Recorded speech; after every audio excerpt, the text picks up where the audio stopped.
Prime time में आप सभी का स्वागत है। मैं हूं आपके साथ नीरू शर्मा। प्राइम टाइम में आगे बढ़ने से पहले आइए नजर डालते हैं इस वक्त की प्रमुख सुर्खियों पर। स्मार्ट सिटी प्रोजेक्ट के तहत पुराने हवागदल पुल को पुनः किया जा रहा design. CEO smart city Athar Amir ने दी जानकारी।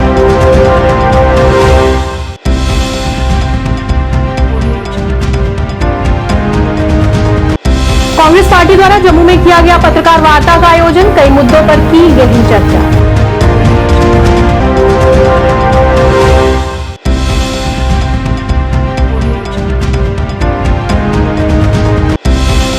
वन नेशन वन राशन के बैनर तले जम्मू में कार्यशाला का किया गया आयोजन। इसके तहत देश के किसी भी हिस्से में की जा सकती है राशनिंग।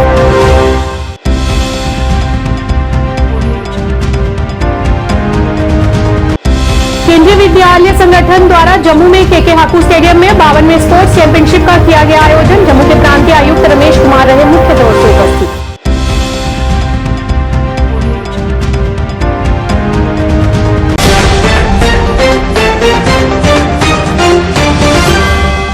अब समाचार विस्तार से। श्रीनगर स्मार्ट सिटी लिमिटेड ने 1.8 करोड़ रुपए की लागत से श्रीनगर में पुराने हवागदल पुल को फिर से डिजाइन करने की परियोजना शुरू की है। पत्रकारों से बात करते हुए CEO smart city Athar Amir ने कहा कि पुल को दोबारा डिजाइन किया जा रहा है और इसका निर्माण यहां के जीरो ब्रिज की तरह ही किया जाएगा, जहां नियमित रूप से लोगों की भारी भीड़ फिर से देखी जा सकेगी।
हवागदल ब्रिज जो है वो अभी इन प्रोसेस है, तो कब तक वो तैयार हो जाएगा?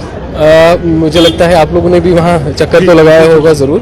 तो उसमें थोड़ा सा फिनिशिंग का काम है, कारीगर वाला काम है, जो ख़त्म बंद है, या हमारी वुड वर्क का काम है, that is going on at the moment. पर हम कोशिश कर रहे हैं कि अगले 1.5-2 महीने में उसको कंप्लीट करें। आज कांग्रेस पार्टी द्वारा जम्मू में एक पत्रकार वार्ता का आयोजन किया गया। इस दौरान पूर्व मंत्री रमन भल्ला ने जम्मू कश्मीर में जल्द से जल्द चुनाव करवाने की मांग की और किसानों के हित में बोलते हुए उन्होंने कहा कि किसानों की तबाह हुई फसलों का उन्हें मुआवजा दिया जाए, ताकि किसानों को आर्थिक तंगी का सामना न करना पड़े।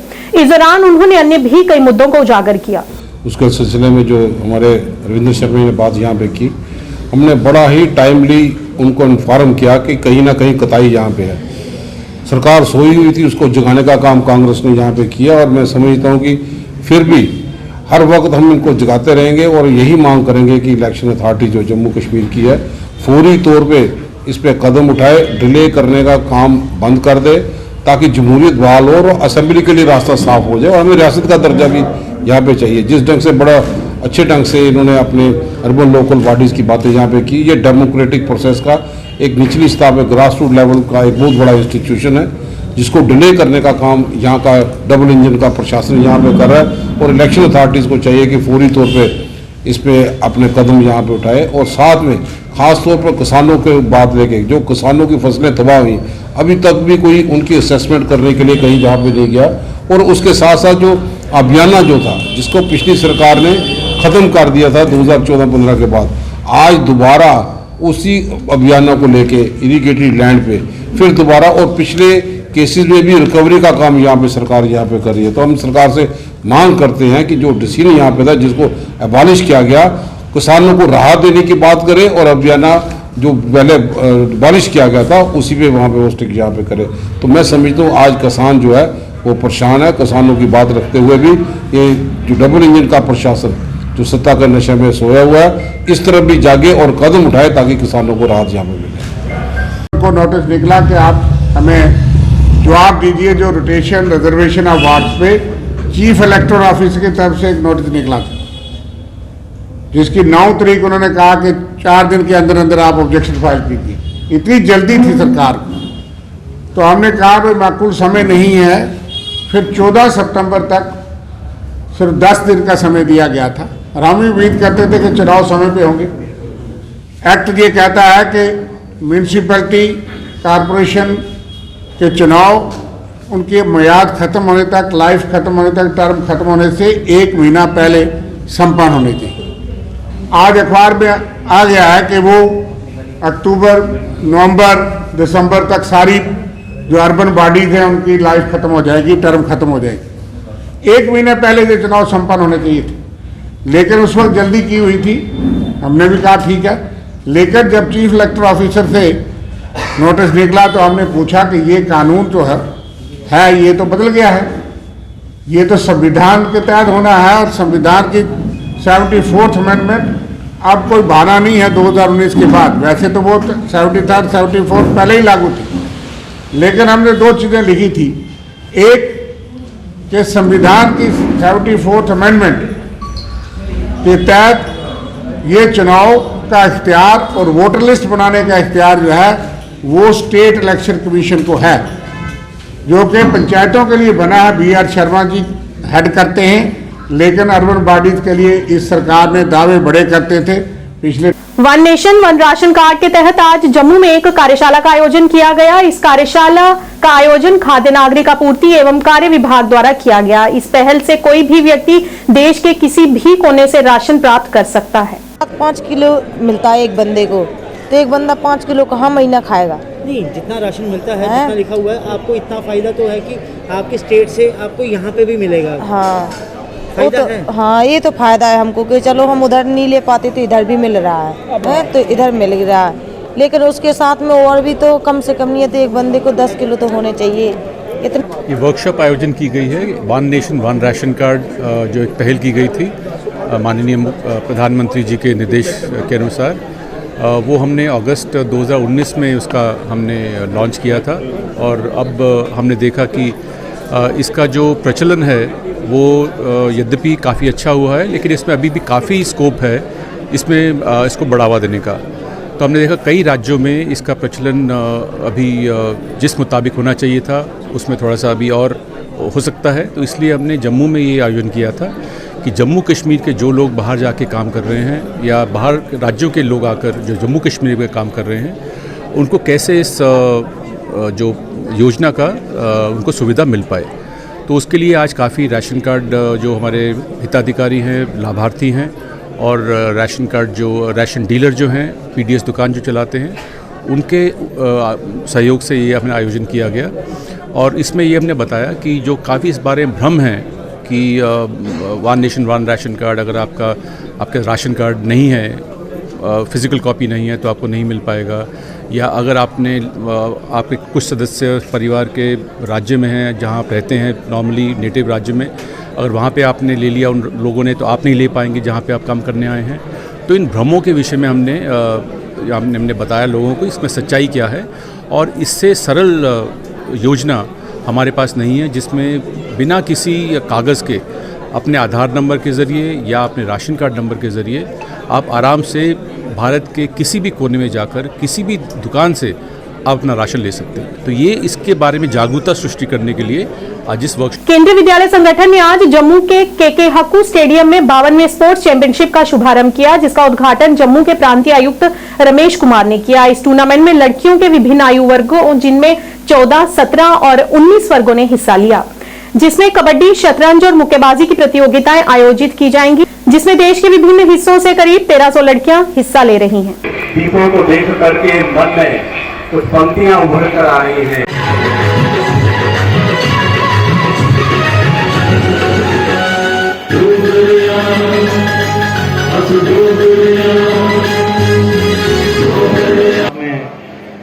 स्कूल टीचर्स, सर्वप्रथम मैं आप सभी का श्री माता वैष्णो देवी की धरा पर हार्दिक अभिनंदन और स्वागत है।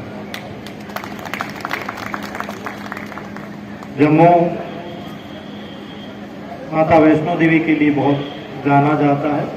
उनकी यहाँ पर अपार कृपा रही है और जम्मू को गर्ल्स नेशनल केवी संगठन चैंपियनशिप के लिए यहाँ पर आयोजन करना हमारे लिए सौभाग्य की बात है। तो मैं कहूँगा कि आपके लिए भी सौभाग्य की बात है, क्योंकि ये सिर्फ गर्ल्स नेशनल चैंपियनशिप हो रही है और ये धरती जो मातृशक्ति के लिए या माता के लिए जानी है। एक बार फिर मैं जम्मू कश्मीर प्रशासन की तरफ से आप सभी का हार्दिक अभिनंदन स्वागत है। जो मुझे बताया गया, इस चैंपियनशिप के अंदर लगभग 1300 के लगभग बालिकाएं पार्टिसिपेट कर रही है, जो कि देश के विभिन्न स्टेट और यूटी से आए हुए। मैं उनको अग्रिम शुभकामनाएं देना चाहता हूं। तो यहाँ तक जो पहुंचे हैं वो अपने स्कूल स्तर पर, अपने जोन या रीजन स्तर पर सेलेक्ट होकर पहुंचे हैं और आप उनमें से बेहतरीन प्रदर्शन करने के लिए यहाँ पर आए हैं और आप उन सभी में से बेहतर हैं, तभी आपको यहाँ सेलेक्ट किया गया। यहाँ से कुछ लोग जीत करके जाएंगे, कुछ लोग हार करके जाएंगे। हारने के बाद में ये एक निराशा नहीं होनी चाहिए। ये एक आपके लिए अगले मौके की प्रतीक्षा होनी चाहिए और जो यहाँ पर आपने सीखा है उसको आगे किस तरीके से आप यूटिलाइज करेंगे, वो भावना से आपको होना चाहिए। ये खेल कॉम्पिटिशन्स सिर्फ खेल के लिए ही नहीं आयोजित किए जाते, न केवल आपकी फिजिकल फिटनेस के लिए आयोजित किए जाते। अभी आपने देखा कि सभी स्टेट और यूटी के जो टीम लीडर थी वो एक डोगरी परिधान में, डोगरी अटायर में आपके सामने आए। तो ये एक भारत श्रेष्ठ भारत का सर्वोत्तम उदाहरण है। तो मैं जो कहना चाहता हूँ, खेल में जहाँ पर आप रहेंगे आपको विभिन्न क्षेत्रों से। ग्रामीण विकास विभाग अधिकारी आरएसपुरा राजेश पाधा ने वीरवार को ब्लॉक आरएसपुरा के अधीन आते गांव रठाना कैंप का दौरा कर गांव के लोगों को आ रही समस्याओं के बारे में जानकारी हासिल की तथा पंचायत में जारी विकास कार्यों की भी जानकारी हासिल की। इस मौके पर उन्होंने पंचायत में रुके विकास कार्यों को जल्द से जल्द पूरा करने का भरोसा गांव के लोगों को दिया। इस मौके पर पंचायत प्रतिनिधियों के साथ साथ गांव के लोग भी उनके साथ मौजूद रहे। ये रठाना कैंप में आज मेरा विज़िट था। इसके लिए मैं कल भी आना चाहता था, परंतु किसी कारणवश बिजी शेड्यूल के कारण मैं नहीं आ पाया। तो आज मैंने इनको प्रॉमिस किया था कि आज 12 बजे मैं आपकी पंचायत में आ रहा हूँ। जो आपके इश्यूज़ हैं उसके लिए सारे लोगों को बुला के रखो। इधर जो मेन इशू है वो नाले का इशू है। नाले का इशू है। एक काम ऑलरेडी प्लान में रखा हुआ है, रतन सिंह टू ऑनवर्ड। लोग चाहते हैं कि ये रतन सिंह टू ऑनवर्ड काम नहीं होना चाहिए, पहले जो ज़रूरी है पीछे से वो काम होना चाहिए। तो वो भी जिसके लिए लोग कह रहे हैं कि ये ज़रूरी काम है, वो भी मैंने देखा, सिचुएशन देखी उसकी, वो भी ज़रूरी काम है। मैंने लोगों को बोला है कि अपने ग्राम सेवक से भी मैंने बोला है कि ये आप इसका रेजोल्यूशन डालो, मुझे दे दो। जेई साहब आएंगे, सारा अलाइनमेंट के हिसाब से देखेंगे कितना नाला बनता है, कितनी लंबाई बनती है, कितनी चौड़ाई, कितनी डेप्थ वगैरह रखनी है, उसके हिसाब से वो एस्टीमेट बना के देंगे। वो मैं एस्टीमेट फॉरवर्ड करूंगा। है जेन्युइन डिमांड है लोगों की, ये ऐसा नहीं है कि ये जेन्युइन नहीं है। जो मैंने असेस किया, देखा है कि है जेन्युइन है, लोगों को ज़रूरत है उस नाले की, और जिसके कारण कि उनके घरों की प्रोटेक्शन हो जाएगी और उनकी ज़मीनों की भी प्रोटेक्शन हो जाएगी। तो मैंने इनको आश्वासन दिया है कि मैं जेई साहब आएंगे, ग्राम सेवक आएंगे, एस्टीमेट बनाएंगे और मैं आपको ऊपर पैसों की डिमांड के लिए लिखूंगा। तो वो पैसे जैसे ही आएंगे, जैसे अप्रूव हो जाएगा तो हम ये काम शुरू करेंगे। मेन डिमांड यही थी लोगों की, नाले की। तो सर कब तक काम शुरू होने का अनुमान लगाया जा सकता है? किस चीज़ का काम? नाले का सर। नाले का अभी मैंने सर सब तो पहले तो सानू बड़ी खुशी है कि 48 साल मेरी उम्र हुई है, कोई ऐसी वीडियो, कोई ग्राम सेवक असी दिखे ही नहीं है। आंदे सर अपने प्लान बना के कागज चले जाते और सर बगैर पुछियों काम होंगे सर। और सर काफ़ी कोई 10 आदमियों के जोड़े घर ने वो डिग रहे हैं। और एक प्रवीण कुमार है, उसकी गली का बड़ा ही मसला, उसकी बच्चियाँ सर पानी के लंघ जा रही हैं। ਅਸੀਂ ਕਾਫੀ 3-4 ਆਦਮੀਆਂ ਦੀ ਜ਼ਮੀਨ ਵੀ ਸਰ ਫਸਲ ਨਹੀਂ ਹੋ ਰਹੀ ਹੈ। ਇਸ ਕੰਮ ਤੋਂ ਬਹੁਤ ਹੀ ਦੁਖੀ ਹਾਂ। ਅੱਜ ਇਸ ਕਰਕੇ ਅਸੀਂ ਆਪਣੇ ਗ੍ਰਾਮ ਸਾਹਿਬ ਸੇਵਕ ਵੀ ਦੱਸਿਆ ਔਰ BDO ਸਾਹਿਬ ਵੀ ਦੱਸਿਆ, JE ਸਾਹਿਬ ਵੀ ਦੱਸਿਆ ਲੇਕਿਨ ਸਾਡਾ ਜਿਹੜਾ ਕੰਮ ਹੈ ਉਹ ਬਾਜਰਾ ਦੇ ਘਰ ਤੋਂ ਸ਼ੁਰੂ ਹੋਣਾ ਚਾਹੀਦਾ ਔਰ ਅੱਗੇ ਬੰਦਾ ਜਿਹੜਾ ਜਾਣਾ ਚਾਹੀਦਾ, ਜਿਸ ਤੱਕ ਬਣਿਆ ਸਾਨੂੰ ਕੋਈ ਦੁੱਖ ਨਹੀਂ। ਪਹਿਲਾਂ ਤਾਂ ਮੈਂ BDO ਸਾਹਿਬ ਦਾ ਧੰਨਵਾਦ ਕਰਾਂਗਾ ਕਿ ਸਾਡੇ ਪਿੰਡ 'ਚ ਸਾਡੀ ਸਮੱਸਿਆ ਦੇਖਣ ਵਾਸਤੇ ਆਏ ਨੇ। ਇਹ ਸਾਡੀ ਨਾਲੇ ਦੀ ਡਿਮਾਂਡ ਕਾਫੀ ਚਿਰ ਦੀ ਚੱਲਦੀ ਪਈ, ਪ੍ਰੋਬਲਮ ਵੀ ਕਾਫੀ ਦੇਰ ਦੀ ਸੀ, ਲੇਕਿਨ ਕੁਝ ਟੈਕਨੀਕਲ ਪ੍ਰੋਬਲਮ ਦੀ ਵਜ੍ਹਾ ਨਾਲ ਮਤਲਬ ਜਿਸ ਬੰਦੇ ਦੀ ਜ਼ਮੀਨ ਤੋਂ ਪਹਿਲੇ ਸ਼ੁਰੂਆਤੀ ਹੋਣਾ ਸੀ ਉਹ ਬੰਦਾ ਨਹੀਂ ਸੀ ਐਗਰੀ ਹੁੰਦਾ ਪਿਆ ਕਿ ਮੈਂ ਇੱਥੋਂ ਬਣਾ ਕੇ ਦੇਵਾਂ। ਅਤੇ ਕੁਛ ਇਹ ਪ੍ਰੋਬਲਮ ਆਉਂਦੀ ਪਈ ਕਿ ਨਾਲੇ ਨੂੰ ਅਸੀਂ ਥੋੜ੍ਹਾ ਇਨਕਲੋਜਮੈਂਟ ਜ਼ਿਆਦਾ ਕਰਤਾ ਹੋਇਆ ਸੀ, ਤਾਂ ਪਾਣੀ ਜਿਹੜਾ ਕਾਫੀ ਪਿੰਡਾਂ ਦਾ ਆਉਂਦਾ ਸੀ, ਤਾਂ ਉਹਦੇ ਵਾਸਤੇ ਪੈਸਾ ਵੀ ਮਤਲਬ ਕਾਫੀ ਚਾਹੀਦਾ ਹੈ। ਹੁਣ ਇਸ ਵਾਰ ਵੀ ਅਸੀਂ ਉਸ ਨਾਲੇ ਦੀ ਸ਼ੁਰੂਆਤ ਰੱਖੀ ਹੋਈ ਸੀ, ਤਾਂ 2-3 ਨਾਲਿਆਂ ਦਾ ਕੰਮ ਸੀ ਜੋ ਪਿੰਡ ਦੇ ਮਤਲਬ ਕਿਉਂਕਿ ਬਾੜ ਵਿੱਚ ਜਿੰਨਾ ਪੈਸਾ ਆਉਣਾ ਹਿੱਸੇ ਦਾ ਉਹਦੇ ਨਾਲ ਹੀ ਕਰਨਾ ਸੀ, ਤਾਂ ਅਸੀਂ ਪੈਸਾ ਰੱਖਿਆ ਹੋਇਆ ਸੀ। ਤਾਂ ਉਹ BDO ਸਾਹਿਬ ਨੇ ਅੱਗੇ ਮੌਕਾ ਦੇਖਿਆ, ਕਿਉਂਕਿ ਅਗਰ BDO ਸਾਹਿਬ ਕਹਿ ਰਹੇ ਨੇ ਕਿ ਸਾਨੂੰ ਪਲਾਨ ਕਰਕੇ ਦਿਓ, ਪੂਰਾ ਐਸਟੀਮੇਟ ਬਣਾਉਂਦੇ ਹਾਂ, ਤਾਂ ਅਸੀਂ ਉੱਪਰ ਡਿਮਾਂਡ ਕਰਨੇ ਆ, ਅਗਰ ਜ਼ਿਆਦਾ ਤੋਂ ਜ਼ਿਆਦਾ ਪੈਸਾ ਆ ਸਕੇ ਤਾਂ ਇਹ ਨਾਲੇ ਜਿਹੜਾ ਜ਼ਰੂਰ ਬਣਨੇ ਚਾਹੀਦੇ। ਸਰ ਇਹਨੇ ਆਖਿਆ ਕੁਝ ਲੋਕਾਂ ਆਖਿਆ ਕਿ ਨਾਲਾ ਜਿਹੜਾ ਉਧਰੋਂ ਸ਼ੁਰੂ ਹੋਇਆ ਉਧਰੋਂ ਨਹੀਂ ਹੋਇਆ, ਇਹਦਾ ਕੀ ਸਮੱਸਿਆ ਹੈ? ਜਨਾਬ ਉਹੀ ਗੱਲ ਮੈਂ ਦੱਸਿਆ, ਜਿਹੜਾ ਉਧਰੋਂ ਵਾਲਾ ਗੱਲ ਨਾ, ਜਿਹੜੇ ਬਾਜਰਾਮ ਟੂ ਆਨਬਾੜ ਅੱਜ ਤੋਂ 5-6 ਸਾਲ ਪਹਿਲੇ ਵੀ ਇੱਕ ਵਾਰੀ ਦਾ ਪੈਸਾ ਰੱਖਿਆ ਗਿਆ ਸੀ, 35,000 ਰੁਪਏ ਉਸ ਟਾਈਮ ਆਉਂਦਾ ਸੀ ਬਾੜ ਦਾ, 35,000 ਰੁਪਇਆ ਰੱਖਿਆ ਸੀ। ਲੇਕਿਨ ਜਿਸ ਬੰਦੇ ਦੀ ਜ਼ਮੀਨ ਸੀ ਅੱਗੇ, ਉਹ ਜ਼ਮੀਨ ਵਾਲਾ ਬੰਦਾ ਕਹਿੰਦਾ ਸੀ ਕਿ ਮੈਂ ਆਪਣੀ ਜ਼ਮੀਨ ਵਿੱਚ ਨਾਲਾ ਨਹੀਂ ਬਣਾਉਣਾ, ਕਿਉਂਕਿ ਕਾਗਜ਼ਾਂ ਵਿੱਚ ਨਾਲਾ ਯਾਨੀ ਇਹ ਸ਼ਾਮਲਾਟ ਜਗ੍ਹਾ ਸੀ ਜਿੱਥੇ ਕੋਈ ਪਾਣੀ ਆਮ ਰੋਜ਼ ਲੰਘ ਸਕਦੀ ਹੈ, ਲੇਕਿਨ ਨਾਲਾ ਕਾਗਜ਼ਾਂ 'ਚ ਉਹਨਾਂ 'ਚ ਨਹੀਂ ਹੈ। ਤਾਂ ਇਸ ਕਰਕੇ ਫਿਰ ਉਹ ਪੈਸਾ ਚੁੱਕ ਕੇ ਗੁਰਦੁਆਰੇ ਲਈ ਗਲੀ ਬਣ ਗਈ ਸੀ। ਇਹ 5 ਸਾਲ ਅੱਜ ਤੋਂ ਪਹਿਲੇ ਦੀ ਗੱਲ ਹੈ। ਸਰ ਨਾਲਾ ਨਹੀਂ ਬਣਨੇ ਕਰੀਏ ਲੋਕਾਂ ਦੇ ਮਕਾਨ ਨੇ ਵੀ ਕਾਫੀ ਨੁਕਸਾਨ ਹੋਇਆ ਦਾ, ਕੀ ਆਖਣਾ ਚਾਹੁੰਦੇ ਹੋ? ਹਾਂ ਬਿਲਕੁਲ ਨਾਲਾ ਬਣਨਾ ਚਾਹੀਦਾ, ਕਿਉਂਕਿ ਮਕਾਨਾਂ ਨੂੰ ਨੁਕਸਾਨ ਹੁੰਦਾ ਪਿਆ, ਨਾਲਾ ਤਾਂ ਜ਼ਰੂਰ ਬਣਨਾ ਚਾਹੀਦਾ। ਗੌਰਮੈਂਟ ਨੂੰ ਉਹਨੂੰ ਪੈਸਾ ਸਾਨੂੰ ਦੇਣਾ ਚਾਹੀਦਾ ताकि ये प्रसिद्ध कश्मीर पल्मोनोलॉजिस्ट डॉक्टर नवीद नजीर HOD चेस्ट रोग अस्पताल ने सर्दियां शुरू होने से पहले उच्च जोखिम वाले रोगियों के लिए फ्लू से बचने के लिए विस्तार पूर्वक जानकारी दी। आइए देखते हैं। विंटर्स आते हैं तो टेम्परेचर डाउन हो जाता है हमारी एटमॉस्फेयर की ह्यूमिडिटी कम हो जाती है, जिसकी वजह से हमारा जो रेस्पिरेटरी ट्रैक का जो एक इम्यून सिस्टम होता है वो कमज़ोर हो जाता है, और जो ऑलरेडी इम्यूनो कॉम्प्रोमाइज्ड होते हैं यानी जिनकी इम्यूनिटी कम होती है, जिसमें बच्चे हों, बुजुर्ग हो या बाकी चेस्ट की प्रॉब्लम्स में जो मुलवस पेशेंट होते हैं, या फॉर दैट मैटर बाकी सिस्टमिक डिजीज में जो पेशेंट्स होते हैं, कार्डियक, नेफ्रो, लिवर पेशेंट्स, इनमें ज़्यादा ससेप्टेबिलिटी रहती है कि इनको इस टाइम चेस्ट इन्फेक्शन ज़्यादा होते हैं। और जो ऑलरेडी एग्जिस्टिंग पेशेंट्स होते हैं जो लंग डिजीज में मुबतला होते हैं, उसमें COPD हो, एज़मा हो या ब्रोंकाइटिस हो, इनके भी सिम्टम्स एग्रीवेट हो जाते हैं। तो हमें कोशिश यही रहनी चाहिए कि जो ऑलरेडी एग्जिस्टिंग पेशेंट्स हो वो एक अपने कंसर्न जो ट्रीटिंग डॉक्टर्स होते हैं उनसे एक चेकअप करा ले, ताकि उन विंटर के टाइम उनका ट्रीटमेंट ऑप्टिमाइज हो जाए और वो सेफ रहे।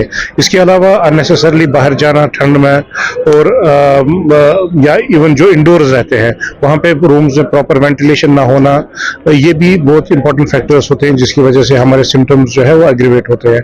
तो मैं एडवाइस यही दूंगा कि अननेसेसरली जो बच्चे हों या बुजुर्ग हों वो अननेसेसरली सर्दी में बाहर ना निकले।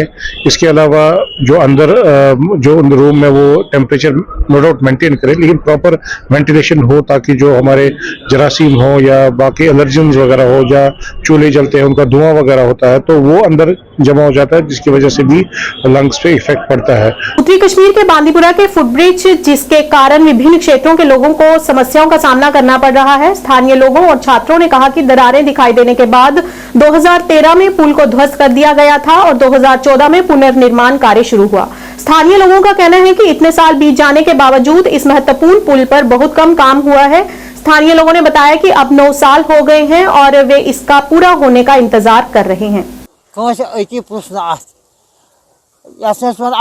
दुकानदार पे दुकानदार पे आज क्या मार वन कोता मुश्किल 10,000 रुपये दिन किराए योर 5 और 5 कदम 5 ताल जमींदार नम दुकानदार नम दुकानदार बेट सारी कर मान बंद अहन कह प्रसनी कह अखाना क्या तमन मोल तम अटस तम करान अमे कस्म गुजारिश अगर तिलस बन सान तिहद तरफ ग खुश रोजान हम दुकान अपार यल नम दुकान रोजान यल रूज बेकार बिल्कुल बेकार वो ठेल थो वान बंद ये चलुक ये योर तोरी का योर लोग 15 नफर सोजा हेवान योर अपोर अपार नफर 15 सोजा हेवान हस्पताल ब्रोह कन पे हुप यपर हूँ ग आराम हुप 2 किलोमीटर 2.5 किलोमीटर पे गन हस्पताल मन बच्चस नेसफ रोज कौकर मांगे 1 बजे रोज 2 बजे रोज पे खोन पे लदन पे हुप हल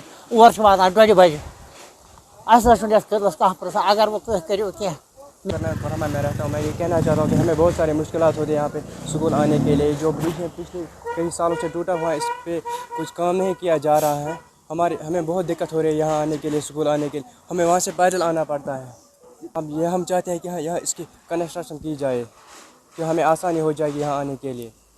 सर जी हमें मतलब वहाँ से 1-2 किलोमीटर हमें पैदल आना पड़ता है वहाँ से ब्रिज से। अगर यहाँ गाड़ी फिर यहाँ तक आती है सीधे हमें फिर ब्रिज को क्रॉस करना और स्कूल आ सकते हैं। हमें लेट भी होता है फिर स्कूल जाने के लिए। मेरा नाम अरसलान है, मैं कुरामा में रहता हूँ।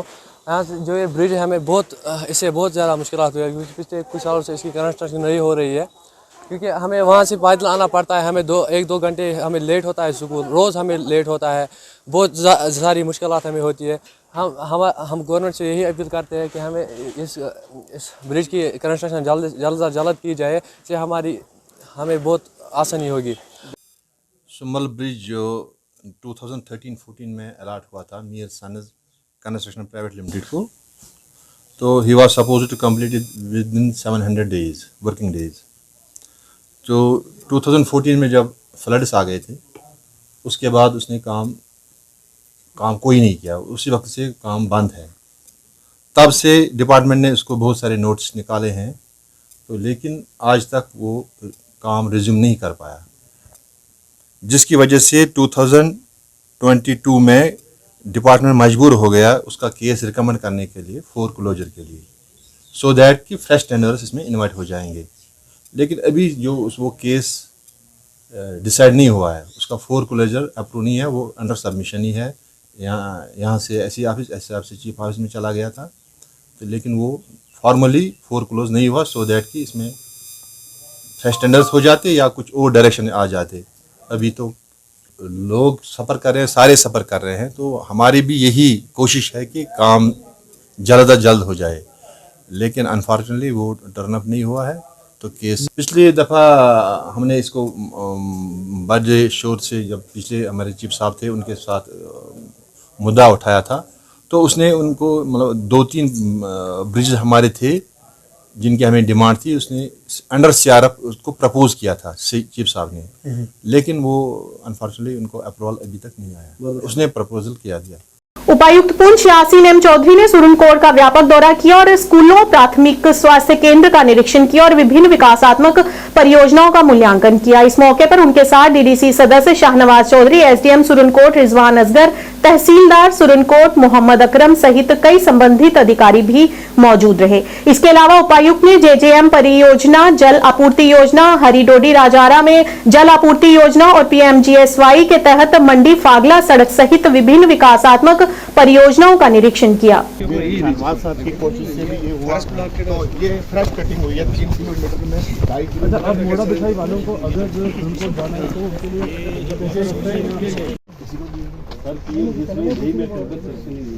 स्टेज अपग्रेडेशन है ना, इसीलिए सर लैंड कंपनसेशन का लोगों को बोला था एट द टाइम आप जब मशीनें ये वही हुआ ना जो आप बता रहे थे। दिस वाज कामों की प्रोग्रेस चेक करने के लिए और लोगों की क्या इश्यूज हैं, लोगों की क्या प्रॉब्लम्स हैं, वो देखने के लिए आज डिप्टी कमिश्नर पुंछ यासीन साहब ने, मैंने और डिस्ट्रिक्ट एडमिनिस्ट्रेशन के लोगों ने आज बहुत एक्सटेंसिव टूर जो है वो किया है, जिसमें लठूंग से लेके मोड़ा बिछाई होते हुए हम हाड़ी डोडी तक जो है रजाड़ा तक हम गए और हायर सेकेंडरी स्कूल लठूंग जो है उसमें विजिट किया, जिसमें वहाँ के रास्ते की जो रोड का इशू है, वहाँ पे जो स्टाफ का और बिल्डिंग का इशू है, वो सारा स्टेटस चेक किया, ऑन डायरेक्शंस दी डिपार्टमेंट्स को क्या करना है। और उसके अलावा हायर सेकेंडरी स्कूल लठूंग में क्योंकि पानी की फैसिलिटी भी मैंने अभी दी थी, हैंड पंप, उसको भी हमने चेक किया। उसके अलावा फिर जो मंडी फागला जो रोड है PMGSY के अंडर, क्योंकि वो हमारे इलाके से होके जाती है, तो उसका ऑनगोइंग वर्क जो है प्रोग्रेस चेक किया और ऑन स्पॉट वहाँ के डिपार्टमेंट को और कंट्रैक्टर को जो है वो डायरेक्शंस दी कि इसको जल्दी से जल्दी स्पीडी वर्क किया जाए। और वहाँ जो कंपनसेशन के इश्यूज थे, लोगों के स्ट्रक्चर के कंपनसेशन के इश्यूज थे, उनको जो है डिस्कस किया। उसके अलावा जो है हम हाड़ी में जो JJM स्कीम है उसका काम क्योंकि बहुत डिले हुआ था, शुरू नहीं हुआ, तो ऑन स्पॉट जो है वो वहाँ डायरेक्शंस दी गई डिपार्टमेंट को, डेडलाइन तय की कि इस अरसे के अंदर जो है ये काम होना है।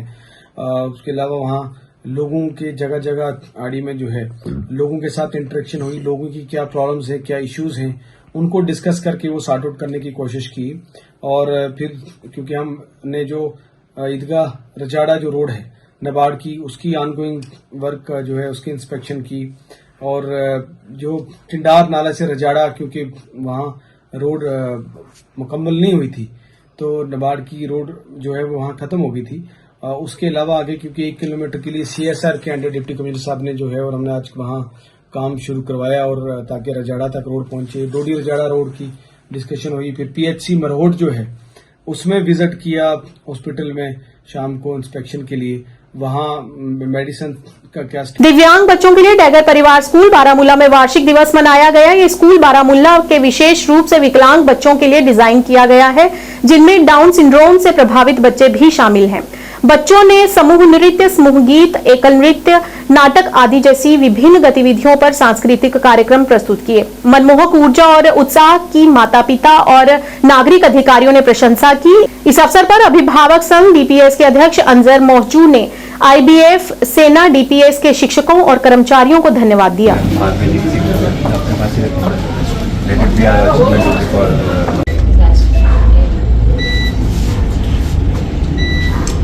एंड अपलॉज कर मंजिल से आगे बढ़कर मंजिल तला। एक स्कूल है तो बहुत स्लो प्रोसेस होता है और हर चीज़ के लिए वक्त लगता है, और हर साल हमारी यही कोशिश होगी कि हम बेटर करें, चिल्ड्रन में इम्प्रूवमेंट हो, और पेरेंट्स को भी ये नज़र आती है। तो पिछले साल से तो ऑब्वियसली हम बहुत अच्छे स्टेज पे हैं, और अगले साल इससे भी बेहतर होगा। See honestly more than equipments या ट्रेनिंग, हमको हमारी ये कोशिश है कि हर जो बच्चे यहाँ पे है उनकी बेस्ट पॉसिबल कैपेबिलिटी या उनका बेस्ट पॉसिबल लेवल वो रीच कर पाए, क्योंकि ये बच्चे जो हैं तो बहुत सारी चीज़ों में हम लोग डिसेबल वर्ड यूज़ करते हैं, मेरे हिसाब से स्पेशली एबल्ड हैं, और जो ये कर सकते हैं वो सबसे अच्छा जो कर सकते हैं उस लेवल तक हम सब बच्चों को पहुँचाए, यही कोशिश रहेगी। सो हर एक बच्चे का एनालिसिस होगा अच्छी तरह से, और उसकी कैपेबिलिटी पे ध्यान देके उसको एजुकेशन दिया जाएगा। ऐसे तो मतलब जैसे प्रपोजल आएंगे उसको देखा जाएगा और फिर डिसाइड करेंगे। हमारे बच्चे सबसे बेस्ट होंगे, ये मैं अश्योर कर सकती हूँ, और नेचुरली जब बच्चे बेस्ट कैपेबिलिटी और अच्छे लेवल पे हैं तो स्कूल भी जाहिर है कि अच्छे लेवल पे होगा। But I think most importantly principal और स्टाफ होते हैं और टीचर्स होते हैं, so we are blessed and lucky that way. देखिए, टाइगर परिवार स्कूल का 2nd ईयर एनुअल फंक्शन था, और इंडियन आर्मी और हमारी फाउंडेशन जो है इंद्रानी बालन फाउंडेशन, ये 4 साल से एक जॉइंट इनिशिएटिव, जहाँ सिर्फ ड्रैगर परिवार ने, लेकिन वैली में 11 स्कूल्स जो है उसको हम फाइनेंशियली, एजुकेशनल और टेक्निकल सपोर्ट भी देते हैं। ये स्कूल के बारे में इतना ही कहूँगा कि ये क्लोज टू माई हार्ट है, क्योंकि जब 2020 में ये स्कूल बंद हो रहा था तब हम लोग ने इस स्कूल को अडॉप्ट किया। एक नया इंफ्रास्ट्रक्चर हम लोग ने अक्टूबर लास्ट ईयर 21 में बनाया। 25 से आज 103 स्टूडेंट्स, ये एक अचीवमेंट है, और इसके लिए मैं बारामूला में जो उनके पेरेंट्स हैं, जो टीचर्स हैं, प्रिंसिपल है, इनका मैं धन्यवाद करूँगा, क्योंकि उनके सपोर्ट के बिना। और तो आज आपने यहाँ पर देखा टाइगर परिवार स्कूल में, यहाँ पर एक एनुअल डे था इन स्पेशल बच्चों का, जो खसूसी बच्चे थे। आपने देखा कितना जज्बाती मनाजिर थे जब ये परफॉर्म कर रहे थे। तो हर एक पेरेंट जो था यहाँ पर बड़े खुशी से वो देख रहे थे इन बच्चों का। तो इन बच्चों को, जो इनको स्पेशल बच्चे क्यों कहा जाता है, कि ये बहुत ही एक पेरेंट होता है उसको कितनी मुश्किलात होती है इन बच्चों को, इनकी देख रेख करने में, इनकी रिहेबिलिटेशन करने में।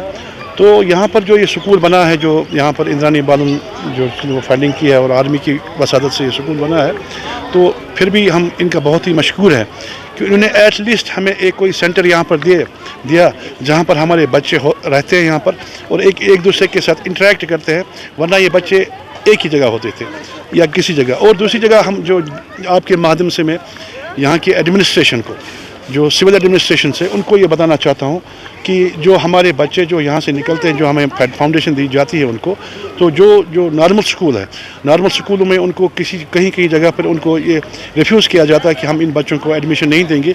मैं आपके माध्यम से ये एडमिनिस्ट्रेशन तक ये बात पहुँचाना चाहता हूँ कि एटलीस्ट वो इस चीज़ को देखें।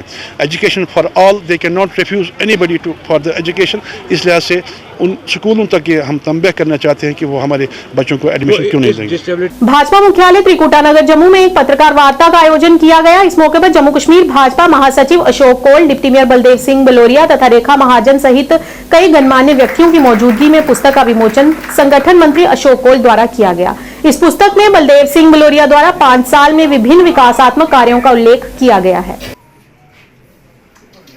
भारतीय जनता पार्टी के नेतृत्व ने मुझे 2018 में चुनाव लड़ने के लिए मौका दिया था। कारपोरेशन का चुनाव लड़ा। 5 साल के पीरियड में मैं कारपोरेटर के बाद 2 टर्म चेयरमैन रहा हेल्थ सैनिटेशन का। 1 साल हमारा, अभी मैं डिप्टी मेयर भी हूँ।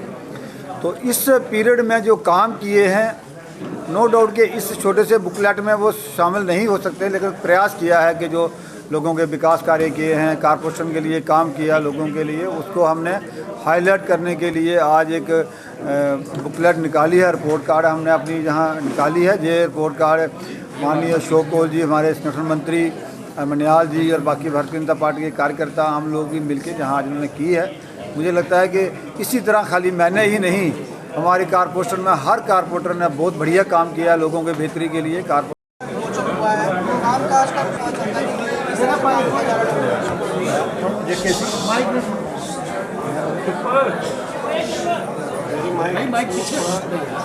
मैंने अपने उद्बोधन में जो कहा है कि भारतीय जनता पार्टी की पिछले 5 वर्षों की कॉरपोरेशन की सरकार में जो काम हुए हैं, उन कामों को हमारे सभी कॉरपोरेटर, उन कामों को अगर हम समाज के सामने सही पर्सपेक्टिव में ले जाएंगे तो ऐसे बहुत सारे काम हुए हैं। वो नाली को बनाना,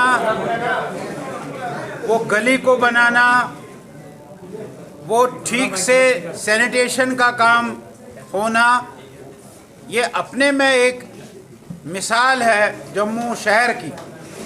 इसलिए बलदेव जी ने एक प्रयास किया है कि उन्होंने जो काम अपने वार्ड में किए हैं, अपने वार्ड के आसपास में किए हैं, उनके प्राइम टाइम के आज के इस अंक में इतना ही। नया अंक लेकर फिर हाजिर होंगे, तब तक के लिए दीजिए इजाजत। नमस्कार।